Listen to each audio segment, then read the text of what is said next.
오늘 말씀도 지난주에 이어서 역대하 말씀입니다. 역대하 두 번째 말씀인데요.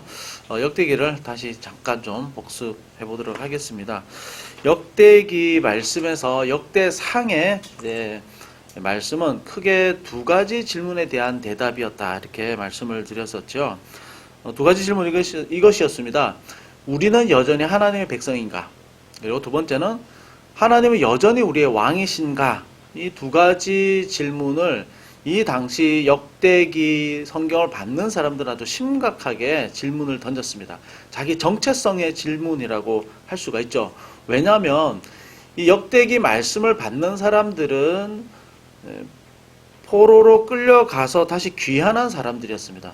그리고 바벨론에서 태어난 사람들이었고, 이스라엘이라는 나라와 자기의 역사와 뿌리에 대해서 그냥 실제로 본 것이 아니라 부모들에게 이야기를 듣고, 그리고 비참한 생활 가운데서 이제 고향으로 돌아왔는데, 그 예전에 그런 영화로운 그런 이야기들과 전혀 현실은 달랐죠. 예전에 있던 땅들은 다 빼앗겨 버리고, 이제 그 가나안 모든 그 땅에 있던 그 12지파의 그 땅들도 다 사라져 버리고, 이 예루살렘 성 작은 성에 이제 좀 모여서 이제 시작하려고 하는 이제 단계에 있었던 사람들입니다.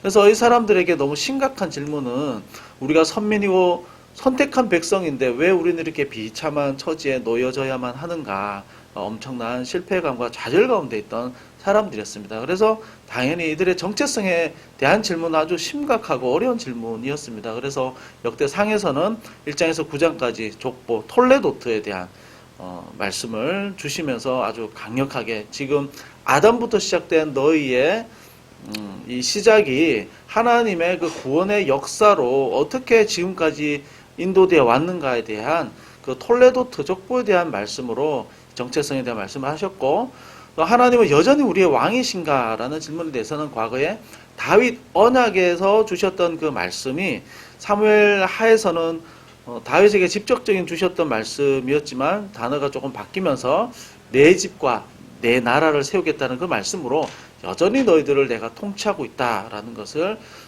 역대상 앞부분에서 이제 말씀을 하셨습니다. 그리고 역대하를 이제 시작하면서 이어지는 질문은 이것이죠. 우리가 하나님 백성이고 또 하나님 우리의 왕이시라면은 우리는 그럼 과연 언제 회복됩니까? 라는 것이었죠. 하나님이 여전히 우리의 왕이라고 선포를 하시긴 하셨지만, 현실적으로 볼 때는 페르시아 제국의 지금 지배를 받고 있는 형편이었습니다. 그리고 페르시아 황제가 보낸 총독의 지배를 받고, 이 이스라엘이라는 옛날의 땅과 영화를 다시 회복할 것이 도대체 언제일지, 지금 어마어마한 강대국이, 어마어마한 제국이 우리를 지금 지배하고 있는데 우리 땅은 언제 회복될 것인가에 대한 아주 강렬한 소망이 있었던 것이죠.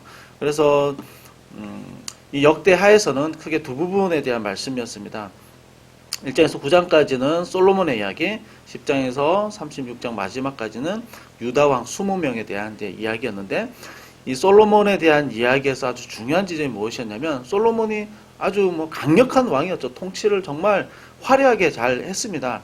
그런 부귀 영화에 대해서 이야기하는 것이 아니라, 솔로몬 이야기 가운데 가장 핵심 6장 7장이 솔로몬이 하나님 앞에 성전을 만들고 그 봉헌하던 장면을 굉장히 중요하게, 그리고 아주 상세하게 다루고 있었습니다. 그리고 그 핵심이 되는 말씀은 7장이었는데, 그 말씀에서 솔로몬이 하나님 그 성전을 드리면서 철저하게 하나님이 어떤 분이시고 앞으로 내가 어떻게 살겠다, 하나님 앞에 내가 어떻게 말씀에 순종하겠습니다 라고 그 헌신을 다짐하던 그 순간의 말씀, 그리고 그 기도하는 가운데 하나님 어떻게 응답해 주셨는가, 이것이 성전에서 예배 드리면서 고백했던, 그리고 하나님 주셨던 그 말씀을 붙잡는 것이 이들의 회복에 있어서 아주 결정적으로 너무나도 중요한 말씀이었습니다. 그 말씀 중에서 하나님 앞에 드리는 그 예배에서 하나님이 주셨던 말씀, 그 말씀이 역대하 7장 14절 말씀이었었죠. 이 말씀으로 지난주에 나눴었는데 다시 한번 말씀드리면, 우리가 회개 참회 기도할 때 항상 나누는 말씀이죠. 내 이름으로 일컫는 내 백성이 그들의 악한 길에서 떠나 스스로 낮추고 기도하여 내 얼굴을 찾으면 내가 하늘에서 듣고 그들의 죄를 사하고 그들의 땅을 고칠지라. 솔로몬의 성전 봉헌의 말씀은 열왕기서에서도 나오지만 이 본문에서는 역대하에서는 특별히 추가된 말씀이 바로 이 말씀이라고 이야기를 드렸었죠. 그 땅을 고칠 것이다. 그 땅을 고칠 것이다. 이 말은 이 역대기 말씀을 현재 듣고 있는 포로에서 돌아온 사람들에게는 너무나도 간절하고 꼭 그렇게 되기를 바라는 말씀이었던 것이죠. 그래서 10장부터 마지막 장까지 나오는 모든 왕들의 이야기는 하나님 앞에 얼마나 겸비했는가, 그리고 하나님의 얼굴을 얼마나 간구했는가, 하나님의 얼굴인 하나님의 긍휼하심, 인자심을 얼마나 간구했는가, 하나님을 얼마나 철저히 신뢰했는가에 따라서 이 왕들을 평가했습니다. 네, 열왕기도 똑같이 왕이 20명이 나오는데 열왕기서에는 율법의 말씀을 얼마나 순종했는가에 따라서 평가를 했다면 역대하에서는 이 왕들이 얼마나 하나님 앞에 스스로 겸비하고 스스로 낮추고 회개하고 자기의 길을 돌이키고 악한 길을 돌이키고 하나님의 그 긍휼과 자비를 구하며 얼마나 철저하게 엎드렸는가, 이것을 기준으로 이 왕들의 흥망성쇠와 또 회복과 실패를 다루고 있었다고 말씀을 드렸었죠. 이 20명의 왕 중에 아주 중요하게 다뤄지는 왕이 오늘 말씀에서 여호사밧 왕입니다. 히스기야 왕이 가장 많이 다뤄지고요. 그 다음에 두 번째로 많은 분량으로 다뤄지는 왕이 이제 여호사밧 이 왕입니다. 그래서 17장부터 20장까지 4장에 걸쳐서 이제 여호사밧의 이야기가 나오는데요. 이 여호사밧의 잘한 점, 또 잘못한 점에 대해서 말씀이 쭉 나오고 있습니다. 잘한 일 중에 가장 핵심되고 중요한 말씀이 조금 전에 읽었던 이 20장의 말씀이죠. 여호사밧이 오늘 말씀은요, 굉장히 큰 어려움을 만난 이야기입니다. 자기 힘으로 절대 해결할 수 없는 너무나도 엄청난 문제를 만나게 되는데요. 여기에서 여호사밧이 어떤 태도를 취했을 때 또 하나님이 어떤 은혜를 주셨는지, 어떤 회복을 주셨는지에 대해서 오늘 말씀을 하고 있습니다. 그래서 우리가 함께 오늘 나누고자 하는 주제는 무엇이냐면, 어떻게 하면 이 어려움 가운데서 하나님의 회복을 경험할 수 있는가. 회복에 대한 아주 큰 주제로 지난번에 얘기를 했다면, 오늘은 조금 더 구체적으로 그 왕을 통해서 어떻게 하나님이 이 겸비에 대한, 그리고 간구에 대한 이 태도를 보였을 때 어떻게 구체적으로 하나님이 이 여호사밧을 회복시켜 주셨는지에 대한 그 아주 실제적인 역사적 사실, 사례를 지금 말씀을 하고 있는 것이죠. 첫 번째로 생각할 것은 가장 먼저 하나님 앞에서 내가 겸비할 때에 회복이 있습니다. 하나님 앞에 겸비해야 합니다. 자, 오늘 말씀 20장의 1절에 보게 되면은 이제 전쟁이 시작되는 이제 내용이 나옵니다. 연합군이 쳐들어오는데요. 지금 남유다, 북이스라엘 두 개로 지금 나눠져 있죠. 남유다로 연합군이 쳐들어옵니다. 어떤 나라들인가 보니까 모압, 암몬, 마온 사람들 이렇게 이제 나오고 있는데요. 바로 앞전까지는 이 모압, 암몬, 마온 사람들은 이스라엘의 지배를 받고 있던 사람들이었습니다. 그러니까 식민지 통치를 받고 있는 사람들이었는데 이 사람들이 갑자기 들고 일어나서 지금 남유다를 좀 공격을 하고 있는 거죠. 지금 이스라엘이 힘이 약해진 틈을 타서 지금 공격을 해왔는데 왜 약해졌냐면 18장에 보면 여호사밧이 한 가지 크게 잘못한 일이 있습니다. 어떤 잘못한 일이냐면 북이스라엘 왕 아합 왕하고 연합을 한 겁니다. 하나님 그거 하지 말라고 그랬거든요. 그러니까 아합 왕은 정말 악한 왕 중에 그냥 샘플이 되고 모델이 된 대표적인 악한 왕인데 하나님이 그와 연합하지 말라고, 가지 말라고 그랬는데도 여호사밧이 이 아합 왕하고 동맹을 맺고 누구를 치냐면 아람 왕을 칩니다. 근데 하나님 하지 말라고 했는데 굳이 하다 보니까 여기에서 아합 왕도 전사를 하고 전쟁에서도 패하게 됩니다. 그래서 북이스라엘 남유다가 세력이 급격하게 약해지는 거죠. 이 틈을 타서 지배를 받고 있던 모압, 암몬, 마온 사람들, 에돔 사람들이든, 에돔은 이스라엘 바로 밑에 있는 에돔, 그리고 동쪽에 있는 사람들이 이제 모압, 암몬 사람들이었습니다. 이 사람들이 약해진 틈을 타서 이스라엘 공격하러 지금 온 거죠. 그래서 여호사밧이 지금 아까 말씀에서 잠깐 보았지만 우리는 막을 힘이 전혀 없습니다. 도저히 우리 힘으로 어떻게 막을 수가 없습니다. 그래서 여호사밧이 3절을 보면은 여호사밧이 굉장히 무서워했다, 두려워했다 이렇게 나옵니다. 너무 무서워했습니다.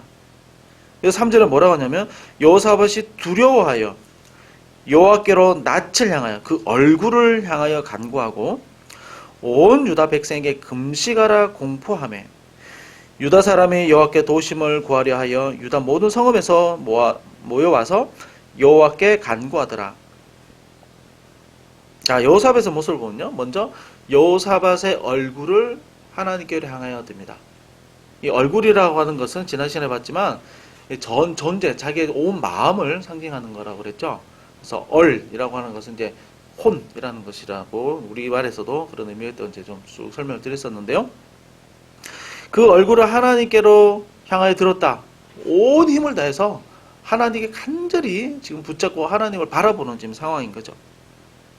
그리고 자기만 하나님을 엎드린 것이 아니라 온 백성들에게 선포했습니다. 다 모두 금식해라. 모두 금식하고 하나님 앞에 엎드려라. 그리고 한 마음으로 모든 사람들이 다 성읍에 모여서 하나님께 한 마음으로 다 간구했다. 이렇게 나오고 있죠. 자, 이 말씀은 역대하 조금 전에 말씀드렸던 7장 14절의 말씀과 동일한 말씀인 거죠. 이 여호사밧이 너무나도 큰 어려움에 처했을 때 하나님 앞에 스스로 겸비하고 낮추고 그리고 온 마음을 다해서 하나님의 긍휼과 도움을 구하면서 간구하고 있는 거죠. 이 역대기에 나오는 왕들의 특징이라고 조금 전에 말씀을 드렸었는데요.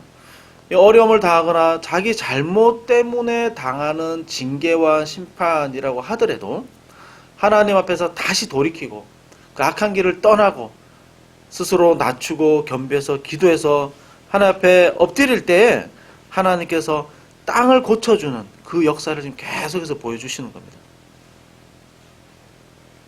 그런데 하나님께서 그 땅이라고 하는 것은 이 사람들의 삶의 터전, 모든 것을 말합니다. 눈에 보이는 모든 삶의 터전을 이야기하는데 이것을 회복시켜 주는 것의 가장 중요한 핵심적인 요소는 바로 겸비하는 것과 간구하는 것이었죠. 겸비하는 것과 간구하는 것이었습니다. 겸비와 간구를 통해서 하나님 앞에 진실로 온전하게 예배 드리는 것이었습니다. 그래서 역대기를 읽는 이 사람들에게 계속해서 반복해서 지금 왕들을 통해서 반복해서 계속해서 하는 얘기는 뭐냐면 지금 아무것도 없지만 지금 눈에 지금 보이는 것은 그냥 다 황폐화된 나라 그냥 흙더미밖에 없지만 너희들이 지금 해야 될 가장 중요한 일 회복이 정말 너희들이 간절하겠지만 너희들 힘으로 뭔가 개척을 하고 너희들 힘으로 뭔가 싸우고 전쟁하려는 것보다 지금 그렇게 해봤자 소용도 없겠지만 더 중요한 것 더 핵심적인 것 그것은 바로 하나님 앞에 바로 서는 것이었습니다. 하나님 앞에서 내 존재가 어떤 존재인지를 깨닫고 하나님 앞에 나의 그동안의 잘못과 깨닫게 하시는 죄를 고백하고 스스로 낮추고 겸비해서 하나님 나는 아무것도 아닙니다. 나는 아무것도 할 수 없습니다. 내 안의 모순을 발견하고 하나님 앞에 철저하게 엎드리고 하나님의 그 은혜와 하나님의 긍휼하심을 간구하는 것이었습니다.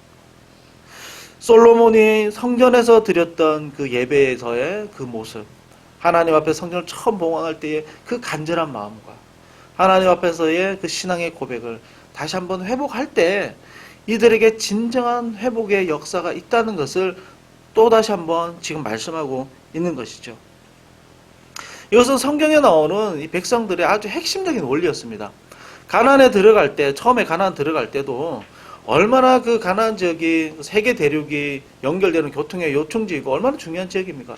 역사적으로 문명이 제일 먼저 발달한 곳이고 철기 문명도 우리 역사에 배우는 그 문명이 가나안 지역에서 나왔던 그 엄청나게 많은 세력들이 강력한 사람들이 그 땅 차지하려고 했던 그 땅에서 살아남기 위해서는 상식적으로 보면 힘과 권력이죠. 군사력이 있어야 되고 경제력이 있어야 되죠. 그렇지만 하나님께서 가나안에 들어가면서 정말 많이 말씀하시고 그 인구 구성에서 중요한 인구 비율도 그렇지만 하나님이 그 땅에 살아남는 가장 중요한 이야기로 모세오경에서 그렇게 강조하고 말씀하셨던 것이 무엇입니까? 그것은 바로 성전이었습니다. 성전을 어떻게 세우고 성전에서 어떻게 하나님께 예배하고 어떻게 하나님께 구체적으로 어떤 방법으로 하나님께 나와야 되고 또 어떤 시간에 하나님 앞에 철저히 모두 일을 놓고 어떤 시간에 하나님 앞에 엎드려야 되는지. 인구 구성 중에서 예배한 사람이 제일 많았습니다. 이런 비효율적인 나라 인구 그 구성이 어디 있겠습니까? 그렇지만 이것이 이 사람들이 가나안에서 살아남는 가장 중요한 일이었던 것이죠. 마찬가지로 지금 이 사람들이 이 땅에서 살아남는 그리고 회복되는 가장 중요한 비결, 가장 핵심되는 일은 바로 하나님 앞에서 스스로 겸비하고 낮추고 정말로 눈물로 늘 통회하며 자복하며 하나님 앞에 기도하고, 그랬을 때 하나님께서 그동안 우리에게 베풀어 주시던 내가 얼마나 그 놀라운 은혜인지, 우리에게 영원한 생명을 주신 그 구원의 역사가 얼마나 놀라운 은혜인지, 또 앞으로 주시고자 하시는 그 메시아의 그 대망되는 메시아의 통치가 얼마나 소망되는 나라인 건지, 하나님 주신 말씀을 가지고 깊이 나를 돌아보고 깊이 묵상하고, 또 하나님이 얼마나 좋은 분이지, 얼마나 사랑 넘치는 분이신지 정말로 내가 고백할 때, 정말로 외칠 때, 정말로 예배할 때, 그때 진정한 중요한 하나님의 회복과 하나님의 역사가 시작된다는 것을 보여주는 말씀이었던 거죠. 정말 그래서 우리가 해야 될 일이 무엇인가, 우리가 신앙적으로 우리가 살아가면서 모든 일 가운데 정말 우리가 집중하고 가장 애쓰고 가장 열심히 그리고 가장 중요하게 다뤄야 되는 시간이 무엇이냐면 바로 하나님 앞에 엎드리는 시간입니다. 정말로 예배하는 시간입니다. 더 나아가서 우리가 함께 모여서 정말 우리 공동체로 이렇게 교회로 모여서 하나님께 온전하게 한 몸으로 하나님께 예배드리는 이 시간이 정말로 중요한 시간인 것이죠. 이것이 우리에게 정말로 하나님 주시는 복입니다. 복. 이게 정말 큰 복입니다. 지난번에 말씀드렸듯이 저의 경험상 이것은 저에게는 저의 삶에서의 리셋하는 시간, 다 지우고 다시 시작하는 시간, 주말까지 가정적으로 뭔가 갈등이 있고 또 뭐 아니야 싸웠다 하더라도 주일 예배 정말 집중해서 간절한 마음으로 드리면 정말 새롭게 시작합니다. 새롭게, 완전히 새롭게. 얼마나 큰 은혜고 얼마나 복입니까? 이 백성들에게 정말 필요한 것은 바로 이것이었죠. 하나님 앞에 철저히 겸비하고 하나님이 얼마나 좋은 분인지 다시 한 번 더 경험하고 하나님 앞에 고백하고 예배하는 이것.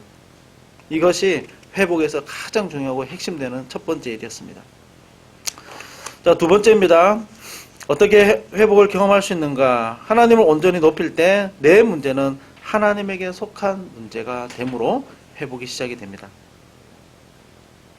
자, 15절의 말씀에 보면 이런 말씀이 나오죠.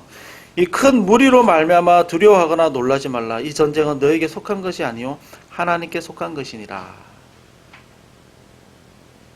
자, 하나님께서 이들이 어떤 모습을 한 걸 통해서 이런 말씀을 이제 하시는 거죠. 근데 여호사밧과 백성들이 했던 일 중에 이제 금식을 했다 이 말씀이 나옵니다. 금식.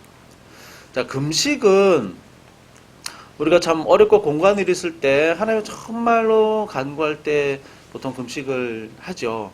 근데 구약 성경에서 금식은 대부분 어떤 문맥과 맥락에서 나오냐면 회개기도할 때 나옵니다. 그러니까 이들의 악한 행위와 하나님께서 기뻐하지 못하는 모습을 통해서 하나님의 징계를 선언하실 때 이들이 자기의 잘못을 깨닫고 금식하고 죄를 뒤집어쓰고 옷을 찢으면서 그렇게 이제 기도하는 것이 이제 보통 일반 금식 기도였고요. 이스라엘에서 공식적인 금식일이 있습니다. 속죄일이라고 그러죠. 속죄일. 온 백성이 1년에 한 번씩 하나님께 나와서 백성들의 죄를 하나님 앞에 대제사장 대표로 죄를 이제 고백하기도 하고요. 이날은 모두가 금식하는 날이었습니다. 그리고 요나서에도 보면은 니느웨 백성들에게 심판이 선언되었을 때에 그 니느웨 성에서 어떤 일이 일어납니까? 금식하며 회개하는 일이 일어나고 있죠. 기도할 때요. 우리가 하나님 앞에 기도할 때 참 많은 내용으로 이제 기도할 수가 있는데 제가 생각하고 제가 본 성경에서 참 중요하게 우리가 기도해야 될 부분이 무엇이냐면 먼저 하나님을 높여드리는 것인데 하나님을 높여드려 하나님을 알기 위해서는요. 뭐 계속해서 제가 말씀드리지만 우리 자신의 모습을 깨닫는 것입니다. 저는 회개기도가 정말 중요하다고 생각합니다. 우리 현대교회에서 점점 발전할수록 사라지는 것 중에 하나가 무엇이냐면 죄에 대한 이야기가 점점 사라집니다. 죄라는 주제가 사라집니다.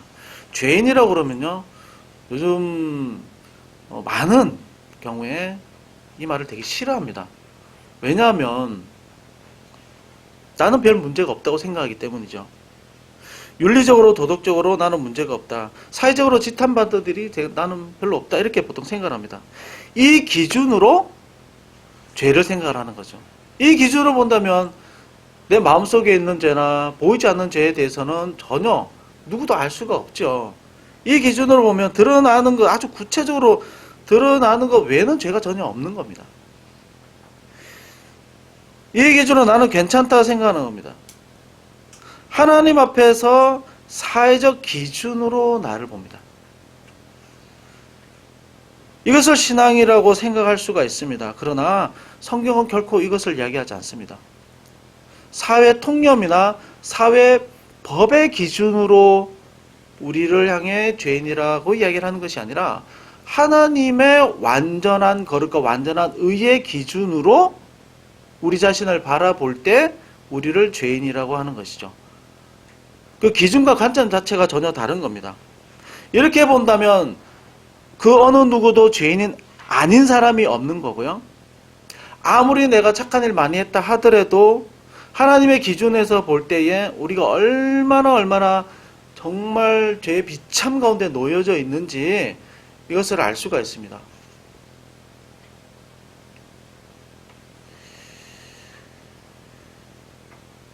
하나님의 은혜, 하나님의 사랑, 하나님의 인자심, 자비하심, 이것은 무엇을 통해서 고백할 수 있을까요?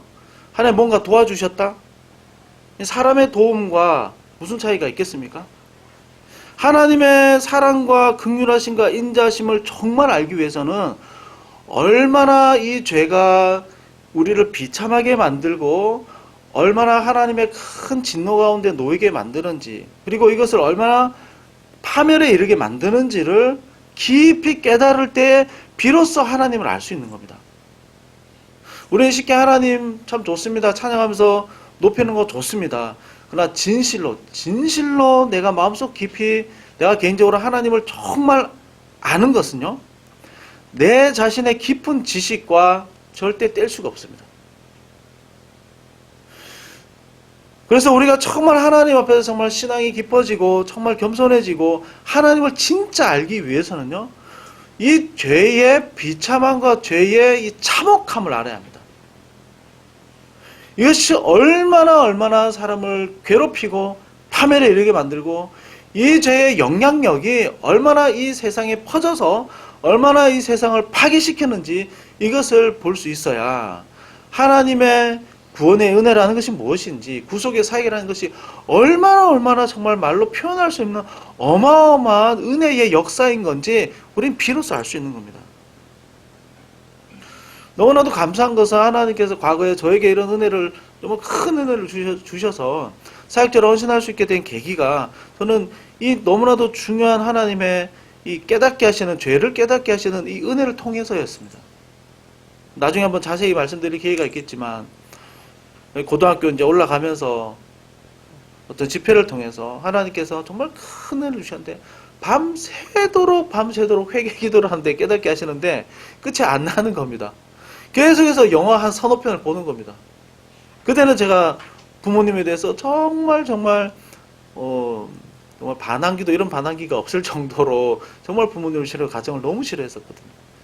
근데 부모님이 잘못되고 가족들이 잘못된 것이라고 생각을 했지만 정말 큰 은혜 주셨을 때는 그건 비교가 안 될 정도로 내가 너무 잘못한 일이 너무너무 많은 겁니다. 17년, 18년밖에 안 산 사람이 무슨 죄가 이렇게 많은지 계속 울면서 계속해서 기도했을 때 하나님이 얼마나 구원해 주시고 나에게 영원한 생명을 주시고 나를 지금도 이렇게 깨닫게 하시고 나에게 이런 것을 비춰주시는 것 자체가 얼마나 큰 은혜인지 가슴 벅차도록 하나님께 찬양하고 하나님께 고백했던 기억이 납니다. 그러나 돌아와서 너무 어색하지만 또 우리 어머니를 한번 이렇게 안아드리려고 했던, 안기는 했습니다. 엄청난 역사가 일어났습니다. 제가 엄마가 주는 밥을 내가 먹지 않으리라 내가 정말 결단을 하고 무슨 나라 일도 아닙니다. 뭐 국가를 살리기 위해서 밥을 안 먹는 게 아니라 엄마가 싫어가지고 늘 어머니를 이렇게 안아주는 역사가 저의 깊은 깨닫게 하시는 죄에 대한 고백 가운데서 하나님 너무 많이 바꿔주셨고요. 그때부터 저는 새로운 인생을 산 것이라고 저는 생각이 듭니다. 완전히 새로운 인생을 살고 이것이 정말 가장 가치 있는 일이구나. 이게 인생을 살면서 가장 정말 소중하고 가장 가치 있는 일이구나. 복음을 위해 산다는 것이. 그래서 저는 이 하나님 앞에서 죄의 깨달음, 하나님 앞에서 나의 모습에 대한 깨달음, 죄의 비참함, 죄의 참혹함을 안다는 것은 우리 신앙에서 핵심 중에 핵심이라고 생각을 하고요. 이것 또한 우리가 중요하게 하나님 앞에 간구해야 되는 기도의 제목 중에 하나라고 봅니다. 그래야 하나님의 사랑을 알 수가 있습니다. 하나님의 사랑을 우리가 또 부모와의 관계에서 유비를 통해서 하나님 부모님 이렇게 사랑하셨으니 하나님 사랑이 이렇게 클 것이다 라고 어느 정도 유추할 수가 있겠죠. 그렇지만 이런 관계가 없더라도 하나님이 깨닫게 하시는 은혜를 통해서요, 깨닫게 하시는 죄에 대한 우리의 참혹함에 대한 깨닫게 하시는 은혜를 통해서 진짜 하나님의 사랑과 하나님 누군지 알게 하십니다. 이것이 기적이고요, 이것이 가장 큰 복입니다. 그래서 우리가 신앙생활하면서 많은 해야 할 것도 많고 또 우리 주어진 봉사나 선교일도 굉장히 많이 있지만 가장 중요하게 가장 먼저 가장 소중하게 생각해야 되는 것, 그리고 가장 집중해야 되는 것이 바로 하나님 앞에서 나의 모습을 깨닫고 그 모습을 통해서 하나님을 경배하고 그 모습을 통해서 하나님을 온전히 예배하는 것입니다. 이것이 한편으로 보면 우리 신앙의 모든 것이라고 말할 수 있습니다. 모든 것입니다. 정말 하나님의 그 사랑을 알 때, 하나님 얼마나 좋은지 알 때 그 말씀대로 살고 싶어지는 거고요. 죄가 미워지는 거고, 그 말씀대로 살려는 의지가 생기는 거고, 헌신하고 싶어 하는 거고, 그것 때문에 선교도 하고, 그것 때문에 나눔도 하고 하는 것이죠. 지금도 마찬가지입니다. 이 백성들이 진실로 하나님 앞에 회개하고 금식하고 온 백성들이 다 한마음으로 엎드렸습니다. 그때 하나님이 일하신 겁니다. 그때 하나님이 일하신 겁니다. 그때 소위 말하는 여호사밧의 성가대 전쟁, 우리가 잘 아는 전쟁의 성가대를 동원했는데 이겨버린 겁니다. 전쟁 때 총칼을 가지고 나간 것이 아니라 그냥 성가대로 그냥 찬양을 한번 했는데 그냥 다 이겨버린 거죠. 요것만 떡대고 놓고 보면, 찬양이 주면 찬양만 하면 됩니다. 자기의 모습은 전혀 돌아보지도 않고, 이제 찬양만 합시다, 이렇게 할 수도 있는데, 사실은 그 의미는 이 역대하 전체의 맥락과 또 이 여호사밧과 백성이 하나님 앞에 금식하고 참회하고 엎드렸던 것이 가장 결정적으로 중요한 것이었죠. 그때 하나님은 다양한 방법으로 일하실 수 있는데 그 중에 하나가 찬양대에 그 찬양을 통해서 이제 일하셨던 것이죠. 자, 19절과 21절에 나오죠. 그앗 자손과 고라 자손에게 속한 레위 사람들은 서서 심히 큰 소리로 이스라엘 하나님을 찬송하니라. 21절에서요. 백성과 더불어 의논하고 노래하는 자들을 택하여 거룩한 예복을 입고 군대 앞에서 행진하며 여호와를 찬송하여 이르기를 여호와께 감사하세 그의 인자심이 영원하도다 하게 하였더니, 이들이 한 것은 그냥 하나님을 높여드리고 찬양한 것이었습니다. 이것이 이 전쟁에서의 모든 것이었습니다. 이것이 모든 것이었습니다. 이렇게 했을 때 하나님이 싸우셨습니다. 이 전쟁은 너희들의 전쟁이 아니라 너희들이 위협받지만 내가 위협받는 것이고 내가 너희들을 위해서 싸우겠다 하셔서 하나님이 직접 싸움을 하신 것이죠. 이 비슷한 전쟁이 뭐냐면 여리고 전쟁입니다. 우리 여리고성 전쟁하면 우리 쉽게 생각하면 땅 밟기 이렇게 이제 생각을 많이 하는데요. 그래서 6바퀴 돌았으니까 우리도 어디 가면 땅 밟게 막 돌고 막 이렇게 합니다. 너무 이제 문자적으로 본 것이고요. 이 말씀과 동일하게 여리고성 밟는 것도 그 전에 무엇을 했는가를 봐야 됩니다. 여리고성에서 하나님 무슨 말씀을 하셨는가를 기억을 해야 되는 거죠. 그 여리고성 들어가기 전에 무엇을 했냐, 유월절을 지켰죠. 유월절을 철저하게 지켰습니다. 그리고 그 이전에도 가나안 땅에 대한 하나님의 약속이 계속해서 있어 왔었죠. 그 약속에 대한 성취이면서 또 동시에 그들이 가나안에 들어가기 전에 유월절을 하나님 앞에 철저히 지키면서 하나님께 받은 말씀대로 들어갔었던 것 뿐이죠. 하나님의 말씀 그대로 순종했을 때 굉장히 어려운 말씀이었습니다. 그 가나안은 그 당시로는 가장 강력한 군대를 가지고 있는 지역이었는데 그냥 한 바퀴 한 바퀴 돈다는 것은 말도 안 되는 싸움이었죠. 근데 6바퀴 돈다는 것은 하나님께서 주신 그 약속의 말씀에 너희들이 순종하냐 안 하냐를 보시는 하나님의 시험이었습니다. 이미 그 성은 이미 이겼고 하나님 이미 주신 겁니다. 주신 것을 그냥 돌기만 하면 얻는 거였죠. 그 믿음에 대한 믿음으로 그들의 순종을 보았던 것이죠. 이 믿음을 가지기 위해서 그들은 유월절을 통해서 하나님이 어떻게 우리를 살려주시고 어떻게 우리를 그동안 인도하셨고 우리를 얼마나 사랑하셔서 우리를 구원해 주셨는가.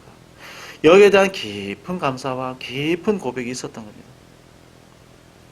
그랬을 때 하나님은 여리고를 하나님의 방식대로 하나님이 너무나도 기적적인, 우리가 볼 땐 기적적인 방법으로 또 그 성을 주셨던 것이죠.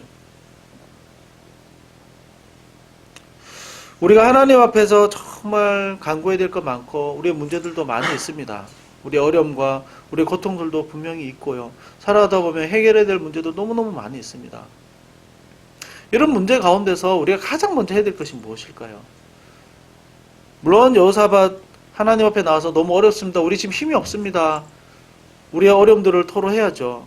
그리고 나서 우리가 해야 될 것은 하나님 앞에서의 우리의 모습을 잠잠히 바라보고 하나님 앞에서 내가 어떤 존재였는지 다시 한 번 더 하나님 앞에 고백을 하고 하나님이 나에게 어떤 분이신지 진실로 하나님 앞에 다시 한 번 더 우리의 신앙으로 고백을 하는 것입니다. 그리고 하나님이 얼마나 나에게 행하신 일이 크고 놀라우신지 그리고 그동안 내가 걸어오는 길 동안 하나님이 얼마나 많이 역사해 주셨고 심판받아 죽을 수밖에 없고 하나님의 진노 가운데 있던 자녀였지만 하나님 얼마나 큰 은혜를 베푸셔서 나에게 영원한 생명을 주셨는지 이것을 진실로 고백하는 것입니다. 이것이 우리의 삶의 모든 문제의 어려움의 처음이며 마지막입니다. 모든 것입니다. 우리가 지혜 있어봤자 얼마큼 있고 우리가 일해봤자 얼마큼 일하겠습니까? 그러나 하나님의 지혜와 하나님의 지식과 하나님의 능력은 우리가 비교할 수가 없죠. 정말 하나님의 마음에 합한 사람을 하나님이 그를 위해 싸우시는 거죠. 정말 하나님께서 기뻐하는 사람을 하나님이 그를 도우시겠죠. 그건 너무나도 당연한 일이 아니겠습니까? 그것은 바로 하나님께서 나의 존재, 나의 연약함들을 다 드러내고 나를 통해서 하나님이 어떤 구원의 역사를 행하셨는지 어떤 은혜를 그동안 베풀어 주셨는지 그것을 진실로 고백하는 것입니다. 이것이 우리 신앙의 모든 것이라고 해도 정말 과언이 아닙니다. 이것을 역대하에서 계속해서 반복해서 계속해서 이야기하고 있는 겁니다. 그래서 오늘 말씀을 보면서 우리가 기도할 때 앞으로 정말로 중요하게 기도해야 될 제목 한 가지는요. 평생 기도해야 되는 겁니다. 하나님 나의 죄와 허물과 연약함을 좀 깊이 더 깨닫게 해주십시오.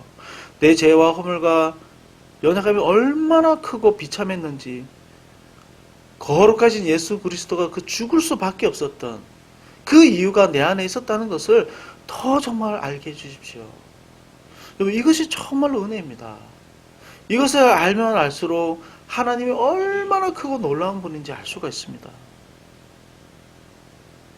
이것을 한마디로 이야기하면 하나님을 아는 지식이라고 말씀을 드렸었죠. 이것이 하나님을 아는 지식입니다.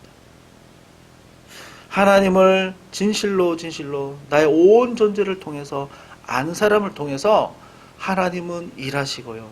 하나님은 역사하시고 회복을 허락하시고 대신 싸우는 오늘 기사와 같은 역사를 기적을 하나님은 베풀어 주십니다. 우리의 지혜와 비교 안 되는 탁월한 지혜로 하나님은 싸우십니다. 그래서 이 전쟁이 어떻게 마무리되었습니까? 손도 안 대고 어떻게 이길 수 있겠습니까? 23절에 보면 암몬과 모압 자손이 일어나 세일산 주민들을 쳐서 진멸하고, 이 세일산 주민이라는 것이 아까 말했던 그 에돔 사람, 마온 사람들을 이야기합니다. 세일산 사람 주민들을 쳐서 진멸하고 세일 주민들을 멸한 후에 그들이 서로 쳐 죽였더라. 그 세 개의 민족이 연합이 쳐들었는데 지들끼리 막 내분이 일어나고 싸우고 전쟁하고 서로 뭐 자기들끼리 죽이고 쳐들어왔다가 자기들끼리 전쟁하고 끝나버렸다는 거죠. 얼마나 기가 막힌 일입니까? 이스라엘 생각도 하지 못한 일이죠. 손도 안 대고 이겼습니다. 이것이 바로 하나님의 지혜이고 하나님의 능력입니다. 지금도 하나님은 하나님의 지혜로 우리를 도우고 싶어 하십니다. 지금도 도우십니다. 어떻게 우리가 이것을 알 수 있을까요? 어떻게 이것을 우리가 누릴 수 있을까요? 그것은 역대하의 주제라고 할 수 있는 7장 14절의 말씀이고, 또 오늘 말씀을 근거로 볼 때 정말로 우리가 하나님 앞에 나의 존재가 무엇인지 하나님의 진실로 깨닫고 참회하고 하나님 앞에 낮아지고, 그리고 하나님의 긍휼을 구하며 하나님의 이름을 높여드리는 겁니다. 그 구원의 은혜가 얼마나 놀라운지 그 안에 잠잠히 머물고 그 은혜 가운데 우리가 살아가는 것입니다. 그러면 우리에게 필요한 것, 내가 알지도 못하는 그 필요한 것까지 하나님이 다 책임져 주십니다. 여러분 꼭 믿으시기 바랍니다. 우리가 이 놀라운 은혜 가운데 있는 사람들인데요, 이것을 더욱더 많이 누리시고 더욱더 하나님 앞에 간구하시고 또 우리의 낮아짐을 위해서 더욱더 기도하시고 그 가운데 하나님이 도우시고 강건하시고 역사하시는 그 경험이 우리 가운데 풍성해지기를 주님의 이름으로 축원드립니다.